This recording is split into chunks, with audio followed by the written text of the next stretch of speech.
동민 엄마, 오랜만이야. 잘 지냈어? 미애 언니, 안녕하세요. 연락 주신 건 정말 오랜만이네요. 그러게. 우리 재승이가 축구 동아리를 그만두고 나서부터니까 거의 반년 만이네. 동민이는 아직 계속 축구하고 있어? 네, 아직 하고 있어요. 재승이가 동아리를 관뒀을 때 엄청 서운해했어요. 그렇구나. 오랜만에 연락을 다 하고 어쩐 일이에요? 아니, 별로 중요한 일은 아닌데 우리 재승이가 국제중학교 수험 쳤잖아. 오늘 그 결과가 나왔거든. 아, 그러셨구나. 잘 됐어요? 당연히 합격했지. 심지어 그 유명한 화재국제중학교에. 우와, 대단하네요. 거기 완전 유명한 학교잖아요. 명문고 명문대 입학생들도 많이 배출해낸 학교던데 정말 축하드려요. 뭐 우리 재승이 정도면 식은 죽 먹기지. 들인 돈이랑 공부량이 남들이랑 차원이 다르잖아. 유명한 일타 강사들이 있는 학원을 5개나 등록하고 집에서도 매일 5시간에서 7시간은 공부시켰거든. 이렇게까지 했는데도 떨어졌으면 집에서 쫓아냈을 거야. 어머, 그렇게나요? 엄청 힘들었을 것 같은데. 그냥 힘든 정도가 아니지. 학원비가 매달 200만 원은 들었고 집에서 공부할 때는 계속 옆에 붙어서 지켜봤거든. 수험생을 둔 엄마는 뼈 빠지게 힘들지. 아, 그러셨구나. 언니도 그렇지만 재승이도 많이 힘들었을 것 같아요. 뭐 자기는 수험 같은 거 신경 안 써도 되겠다. 동민이는 그냥 공립중학교로 가지? 아니요, 저희 애도 수험을 보긴 했어요. 다행히 합격했고요. 어머, 그래? 동민이는 그냥 집 앞 학교나 보낼 줄 알았는데 뭐 다행히도 운이 좋았나 보네. 네? 무슨 뜻이에요? 말 그대로지. 동민이는 입시 시즌 때도 축구나 하고 놀기만 했잖아. 그런데도 합격한 거면 보통 운이 좋아서는 안 되지. 아, 아니면 수험을 친 학교도 별 볼 일 없는 학교인가? 네? 그게 무슨 말씀이세요? 애를 학원에 안 보낸 것도 모자라서 그렇게 칠렐레 팔렐레 놀러 다니는 걸 방치해뒀으면서 상식적으로 동민이가 명문학교에 붙겠어? 우리 재승이는 진작에 축구는 관두고 입시에 전념했거든. 자기네 아들에 비하면 공부머리랑 마음가짐 자체가 다르지. 아니, 동민이도 공부 열심히 했어요. 학원을 보내지는 않았지만 공부량도 부족하지 않았고요. 그 덕에 중학교 입시도 성공적으로 마쳤어요. 그렇게 뻔히 다 보이는 거짓말은 하지 말자. 머릿속에 놀 생각밖에 없는 남자애가 집에서 얌전히 공부를 했겠어? 학원에 다닌다면 얘기가 또 다르겠지만. 아, 자기 설마 학원에 못 보낸 거야? 돈이 없어서? 어머나, 그러면 미안해서 어떡해? 내가 없는 사람들 마음은 잘 모르거든. 미애 언니, 아까부터 뭐예요? 남을 바보 취급하는 말투로 비꼬기나 하고 내가 뭐 없는 말 했어? 코딱지만한 지역 축구팀에서 재능 좀 있다고 아무리 떠받들여줘봤자 사회 나가면 그딴 건 아무짝에도 쓸모없잖아. 이 세상은 학력과 결과가 전부거든. 설마 저희 아들이 축구팀 주장이 돼서 그래요? 언니는 재승이가 될 거라고 호언장담했으니까요. 설마 그 일 때문에 이러는 거예요? 글쎄, 잘 모르겠네. 난 애들 놀이보다는 공부가 훨씬 중요하다고 생각하거든. 우리 재승이는 명문중학교에 들어가서 앞으로 승리자의 길을 걸어나갈 거야. 돈과 시간과 정성을 들인 보람이 있네. 자기랑 자기 아들은 계속 사회의 밑바닥이나 떠돌겠지. 하필 가장 중요한 순간에 집에 돈이 없어서 학원도 못 보내고. 없는 집 애들은 참 불쌍하다니까. 언니, 실은 저희 애요. 왜? 한국대학교 부설중학교에 입학했어요. 뭐? 한국대학교 부설중학교 그 한대부중? 그렇게 줄여 말하는지는 모르지만 아마 언니가 알고 있는 그 대학 부설중이 맞을 거예요. 입시 준비하는 엄마들 중에서 모르는 사람이 없지. 전국에서 제일 유명한 학교라서 매년 모집 정원에 6배가 넘는 지원자가 몰리잖아. 한국대까지 탄탄대로로 갈 수 있고 성적이 좋으면 장학금도 주는 데다가 해외 자매학교에서 유학할 기회도 있다는 그 학교. 아, 네, 거기 맞아요. 그 한국대 부설중학교에 저희 애가 합격했어요. 뭐? 말도 안 돼. 자기네 애는 공부는 거들떠도 안 받잖아. 입시 시즌에도 학원은커녕 뻔질나게 축구장에 가서 놀기만 하던데? 그런 애가 그 명문중학교에 합격할 리가 없잖아. 아무리 우리 애가 국제중 붙은 게 배 아파도 그렇지. 그렇게 터무니없는 거짓말로 허세 부려봤자 금방 들킬걸? 거짓말 아니에요. 언니 말대로 저희 아들은 축구팀 훈련도 계속 받았어요. 근데 그건 입시 공부 외의 시간에 간 것뿐이에요. 책상에만 붙어 있으면 몸이 둔해지니까 운동도 좀 해야 머리도 맑아지고 공부가 잘 되거든요. 그 외의 시간은 학교랑 집에서 공부시켰어요. 근데 학원에도 안 보냈잖아. 집에서 공부 좀 한다고 합격할 학교가 아니라고. 선생님한테 기출문제집을 잔뜩 받아서 모르는 부분은 질문해가며 빈틈없이 약한 과목을 대비했거든요. 그리고 저희 큰애도 한국대 부설중학교에 다니고 있어요. 그래서 큰애가 공부를 가르쳐주기도 했고요. 그래서 굳이 학원에 다닐 필요도 없었죠. 뭐야, 큰애도 한대 부중이라고? 네, 그런데요? 말씀드린 적 없었나요? 처음 듣는데? 어떻게 자기네 애들이 그 학교에 들어가? 우리 재승이는 국제중도 겨우 들어갔다고 선생님이 그랬는데. 그거야 의지의 차이가 아니겠어요? 의지의 차이라고? 우리 아들한테 의지가 없었단 거야? 아니요, 그런 뜻이 아니라요. 아시다시피 저희 아들은 축구를 좋아하잖아요. 한국대 부설중학교에 갔으니 크게 뒤처지지 않는 이상 입시는 어렵지 않을 테니 축구도 계속할 수 있고, 거기다 해외 유학에도 관심이 있나 봐요. 외국 자매학교가 동경하는 축구 선수의 모교라네요. 언젠가 그 선수랑 같은 팀에서 뛰고 싶다는 마음이 저희 아들의 의지를 북돋아준 것 같아요. 낙제점이나 받을걸? 공부에는 동기부여가 중요하니까요. 죄송해요. 겉보기에는 노력도 안 하는 없는 집 자식인데 초일류 명문학교에 합격했네요. 그래도 언니 말대로 이 세상은 결과가 전부라잖아요. 뭐라고? 감히 건방지게. 아무리 명문학교라도 수업을 못 따라가면 아무 의미 없거든? 어차피 니네 아들은 낙제점이나 받을걸? 해외 유학 대상자는 성적 우수자라서 괜찮아요. 그건 그렇고 재승이는 괜찮나요? 그 국제고도 꽤 알아주는 명문이라 수업 진도도 엄청 빠르다던데. 저희 동민이 말로는 재승이가 수업 중에 졸거나 몸 상태가 안 좋은지 보건실에 가는 경우가 많아서 지금 수업도 따라가기 힘들어 보인다던데. 국제중 수업에 적응할 수 있을까요? 자기가 걱정하지 않아도 문제 없거든? 못 따라가면 그만큼 공부시키면 되지. 학원도 늘리고 과외도 추가하고 돈을 들여서 공부 시간을 더 늘리면 그게 정말로 재승이를 위한 걸까요? 뭐? 재승이가 엄마한테는 비밀로 해달라고 해서 지금껏 말하지 못했지만 재승이가 축구를 그만둔 다음날 저희 집에 찾아왔어요. 축구 그만두기 싫다고 목 놓아 울더라고요. 재승이가? 축구를 관둘 바에는 입시를 관두고 싶지만 그런 얘기를 엄마한테 하면 집에서 쫓겨날 거라고 과호흡이 올 정도로 엉엉 울었어요. 재승이가 그랬다고? 동민이도 마음 아파했어요. 재승이가 입시 때문에 축구를 그만뒀을 때 재승이는 축구에 재능도 있는데 너무 아깝다고, 중학교 올라가서도 같이 축구하고 싶었는데 너무 슬프다고 그랬어요. 그런 말을...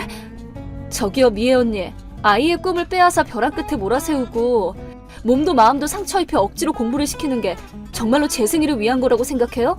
아이를 자기 욕심 채우기 위한 도구로 쓰는 건 아니고요? 아니야! 난 그럴 생각은... 재승이가 수업 중에 졸고 보건실에 가는 것도 학원이랑 공부 시간을 늘린 탓이에요. 국제중 수업에 뒤처지지 않도록 과외까지 붙이면 정말로 재승이 몸이 남아나지 않을 거예요. 그게 언니가 정말로 바라는 거예요? 그럴 리가 없잖아. 우리 재승이보다 소중한 건 없다고. 그럼요. 자기 자식이 세상에서 가장 소중하죠. 그렇다면 조금이라도 재승이 얘기도 들어주세요. 가능하면 재승이의 소망을 이뤄주시고요. 학력도 중요하지만 재승이의 인생이잖아요. 재승이가 원하는 대로 하게 해주세요. 그렇지. 미안해. 자기한테 괜히 말도 안 되는 면박이나 주고. 덕분에 제정신이 든 것 같아. 재승이랑 제대로 얘기해볼게. 네, 꼭 그렇게 하세요. 좋은 결과로 이어지길 바랄게요.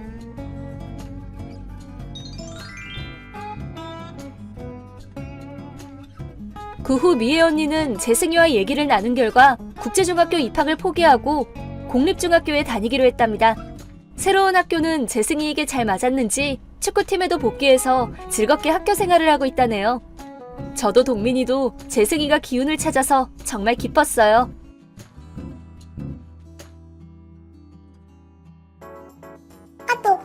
안녕 수리나. 아빠 장례식 다 끝났니?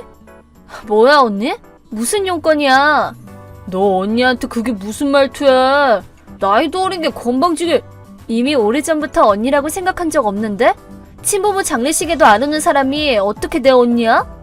야, 나 아빠한테 의절당했잖아. 집에 가고 싶어도 못 가는 거거든? 아, 참 그랬지? 1년 전에 어디서 굴러먹다 온지도 모르는 남자랑 야반도주 한다고 집에서 1억이 넘는 돈을 훔쳐간 쓰레기였지? 훔쳤다니? 너 말 참 이상하게 한다? 남친이랑 동거할 때 필요한 돈을 빌린 것 뿐이지.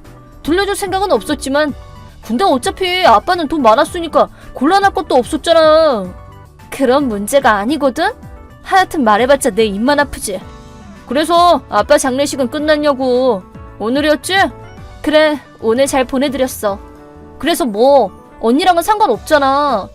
장례식 끝났으면 유산 상속받을 거 아니야. 뭐? 언니 설마 아빠 유산 받을 생각이야? 당연한 거 아니야? 난 장녀잖아. 언니 제정신이야? 우리 집 돈을 훔쳐서 달아난 것도 모자라서 아빠가 입원했을 때, 위독했을 때, 심지어는 장례식 때도 코빼기도 안 보이더니 이제 와서 유산을 받아가겠다고? 그딴 바보 같은 헛소리 좀 그만해.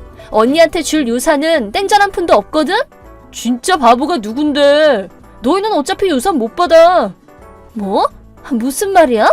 나한테 아빠 유언장이 있거든. 장녀한테 모든 유산을 상속한다고 써져 있던데? 뭐라고? 아빠 유언장? 언니한테 모든 유산을 상속한다니. 말도 안 돼. 그거 어차피 가짜지? 내 동생 배 아파서 어떡해? 아빠가 3년 전에 쓴 진짜 유언장인데 어쩌나? 유산을 다 내 차지로 만들려고 아빠 앞에서 몇 년 동안 온갖 착한 척은 다 했거든. 가업은 내가 있겠다. 엄마랑 수린이는 내가 책임지고 보살펴주겠다. 라고 했더니 아빠가 그 유언장을 써주더라고. 너무해. 아빠를 속인 거야? 완전 사기잖아. 그래, 마음껏 떠들어. 어쨌든 나한테 유언장이 있으니까 아빠 유산은 전부 다 내 차지야. 물론 본가에 있는 땅이랑 집 전부 다. 근데 그런 깡촌에 있는 집은 필요 없으니까 당장 팔아버려야지. 그러니까 너랑 엄마 얼른 짐 싸고 나가줘. 뭐? 집 팔 거야? 아직 나랑 엄마가 거기서 살고 있는데 팔 건데? 그래도 그거 팔면 몇 푼은 더 생길 거 아니야. 집이랑 땅에 가구까지 몽땅 팔 거야. 아니, 그게 말이 돼? 49자도 안 끝났는데 우리를 집에서 쫓아내겠다니. 언니, 제발 정신 좀 차려. 유언이니까 어쩔 수 없잖아. 그럼 이사갈 집 찾을 때까지는 기다려줄게. 나도 참 착해서 달이라니까. 나만 쫓아내는 거면 몰라도 엄마까지 집에서 쫓아내다니. 언니가 사람이야? 너랑 엄마가 멍청한 거지. 일단 지금 있는 현금 전부 내 계좌로 입금해. 유산 들어올 거 생각해서 명품 엄청 질렀거든. 참, 외제차도 한 대 뽑았다. 그리고 이번엔 남친이랑 해외여행 갈 거니까 최대한 빨리 입금해줘. 야, 너 유산 먹으면 고소할 줄 알아? 그럼 안녕. 아, 뭐야. 아직도 돈 안 들어왔잖아. 내일부터 남친이랑 해외여행 가야 되니까 빨리 돈 필요하다고. 언니한테 줄 돈은 한 푼도 없어. 뭐? 집이랑 돈 뺏기기 싫다고 지금 뻗팅기는 거야? 야, 그렇게 머리가 안 굴러가? 지금 너랑 엄마가 그 집에서 사는 건 다 내가 베푼 아량이라고. 전부 다 나한테 상속된 유산이니까 너 자꾸 내 성질 건드리면 몸에 걸친 거 싹 다 벗겨내서 알몸에 무일푼으로 쫓아낸다? 그러기 싫으면 내가 시키는 대로 하라고. 언니가 뭐라고 하든 난 이 집에서 안 나가. 아빠 돈도 언니한테 안 줄 거야. 우와, 이거 진짜 돌대가리 아니야? 잔말 말고 돈이나 내놓으라고. 유산은 전부 다 내 거라니까? 언니 몫은 없어. 뭐? 무슨 말이야. 나한테 아빠 유언장이 있다니까? 실은 아빠 유언장이 또 나왔어. 새로운 유언장 말이야. 뭐? 어제 아빠 변호사가 왔어. 원래는 장례식 때 오려고 했는데 뭔가 착오가 생겨서 늦게 도착했대. 근데 그 변호사가 아빠 유언장을 가져왔거든. 훨씬 최근에 2달 전에 쓴 유언장이지. 아빠가 병상에서 써서 변호사한테 맡겼대. 뭐라고? 아니, 그게 무슨 소리야. 유언장은 날짜가 최근인 걸 우선하니까 언니한테 있는 건 무효가 된다는 말이지. 최근 유언장에는 기본적인 법정 상속대로 엄마한테는 유산 절반에 상당하는 토지 가옥을, 나한테는 남은 재산을 남기겠다고 써 있었어. 뭐? 그럼 내 몫은? 없어. 언니 몫은 전에 언니가 훔쳐간 돈을 생전에 증여한 걸로 간주하겠다던데? 뭐? 그게 말이 돼? 한 푼도 못 받는다는 게 말이 되냐고. 그럼 유류분은? 아무리 아빠 유언이라도 유류분은 청구할 수 있을 거 아니야. 그건 내 권리니까. 언니 유류분도 알고 있었구나. 생각보다 열심히 공부했네. 근데 안타깝지만 청구 못해. 뭐? 왜? 1년 내에 생전 증여된 돈은 상속재산으로 간주되거든. 언니가 들고 튄 돈은 원래 우리한테도 상속될 돈이었어. 그 돈을 훔친 지 아직 1년이 안 됐으니까 훔친 돈은 언니가 받을 수 있는 유산보다 크거든? 그래서 유류분을 청구할 수 있는 건 오히려 나야. 뭐라고? 무슨 말이야? 미안. 이해 못했어? 그럼 조금 더 쉽게 설명해줄게. 지금 내가 상속받아야 될 돈을 언니가 훔쳐서 가져간 상태거든? 그걸 내가 재판으로 받아낼 수 있다는 소리지. 계산해봤는데 약 2천만 원 정도 돼. 뭐? 내가 돈을 줘야 된다고? 2천만 원이나? 나한테 그렇게 큰 돈이 어딨어? 그건 나도 알아. 언니 어차피 그때 들고 튄 돈 다 써버렸지? 그니까 새로운 유언장대로 해주면 언니한테 유류분 침해 청구는 안 할게. 유산 포기하고 다시는 우리 앞에 얼씬도 하지 마. 그럼 2천만 원은 연 끊는 비용으로 생각하고 유류분 청구는 안 할게. 어떻게 할래? 그게 뭐야? 말도 안 돼. 아빠 유산이 내 차지가 되는 줄 알고 명품 옷에 가방에 비싼 차까지 사버렸다고. 내일은 남친이랑 해외여행도 가기로 했는데 돈 없으면 안 된다고. 새 유언장이 나왔다고 해서 내가 가진 게 무효라니 난 인정 못해. 인정 못하겠으면 재판이라도 할까? 언니가 그렇게 유류분 청구를 당하고 싶다면 내가 유류분 청구 소송 한번 해줘? 난 변호사 선임해서 철저히 맞설 거야. 언니가 지면 재판 비용도 청구할 거고. 어찌됐든 이득을 보는 건 너밖에 없잖아. 그러는 게 어딨어? 불공평해. 난 우리 집안 장녀라고. 어린 게 건방지게 멋대로 떠들어. 애초에 언니가 뒷생각도 안 하고 돈 들고 튀고 유산이 손에 들어오지도 않았는데 사치나 부리니까 이렇게 된 거 아니야. 자업자득이지. 그럼 내 빚은 어떡하라고. 유산 들어올 줄 알고 1억 정도는 썼단 말이야. 이 돈은 어떡하라고. 난 모르지. 내가 만든 빚도 아닌데 우리가 대신 갚아줄 사이도 아니고. 자기가 만든 빚은 자기가 알아서 하세요. 말도 안 돼. 빚더미에 앉은 지옥 같은 인생은 싫다고. 분명 내 유산이었는데. 그래서 어떡할래? 유산 포기하고 우리랑 연 끊을래? 아니면 승산 없는 재판이라도 해볼래? 난 뭐든 상관없어. 짜증나. 됐어. 유산 하나도 필요 없어. 다시는 집에도 안 갈 거고 너랑 얽히지도 않을 거야. 그러면 됐지? 알겠어. 그럼 절차는 우리가 진행해둘 테니까 언니는 우리 집에 다시는 오지도 말고 돈 때문에 민폐 끼치지도 마. 알았어? 이 구두쇠 사기꾼. 너 두고 봐. 구두쇠? 사기꾼? 혹시 자기소개하는 거야? 도둑질이나 저지른 빚쟁이한테 그런 말 들어봐야 타격 1도 없거든? 시끄러워! 너 진짜 짜증나. 나도 너 짜증나. 그럼 빚이나 열심히 갚아. 안녕. 언니가 아빠의 유언장을 가지고 있다는 걸 알았을 때는 정말 얼마나 초조했는지 몰라요. 아빠가 돌아가시기 직전에 대처해줘서 다행이었죠. 그 후 언니는 해외여행을 갑자기 취소해서 남자친구와 싸운 끝에 결국 헤어졌다네요. 언니에게는 거액의 빚만 남았다고 합니다. 빚을 갚으려고 명품과 차를 팔았지만 다 갚지 못하고 사채까지 손을 댄 탓에 지금은 밤일을 하고 있다네요. 저랑 엄마는 아빠를 잃은 슬픔을 극복하고 조금씩 평소의 일상을 되찾기 시작했어요. 지금은 아빠가 남겨준 집을 지키며 여유롭게 지내고 있답니다.